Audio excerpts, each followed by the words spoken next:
ஊரில் 50 100 குருவி வச்சுக்கிறவங்கலாம் நல்லா இருக்கிறானுங்க. நான் ஒரு 2 குருவி வச்சுட்டு படாத பாடு. இங்கே பாருங்கள் குஞ்சு எப்படி இருக்குதுன்னு பாருங்கள். தொப்பி போட்ட மாதிரி கண்ணே முழிக்க முடியாமல் கஷ்டப்பட்டுருக்குது. இனி இது நான் மண்டே ஆப்ரேஷன் பண்ணுற மாதிரி க்ளீன் பண்ணணும் மாதிரி இருக்குது. அடுத்து உள்ள குருவி 4 குருவி இருந்துச்சு. எடுத்து பார்த்தா அதில் ஒன்று செத்துவே போச்சு.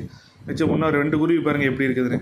இதெல்லாம் நான் க்ளீன் பண்ணுறதுக்குள்ளே போதும் ஆயிடுச்சு. இன்னையோட சரி இனிமேல் சட்டியில் ப்ரீடிங் வைக்கிறதே முடி வைக்கக்கூடாதுனே முடிவு பண்ணிட்டேன். இனி அடுத்தது பாக்ஸ் தான் போட்டு 1 மணி நேரம் உட்காந்து மெதுவாக கண்ணுக்கு படாமல் க்ளீன் பண்ணி ரெடி பண்ணி சட்டியில் விட்டு உள்ளே வைக்கிறதுக்குள்ளே போதும் ஆயிடுச்சப்பா சாமி.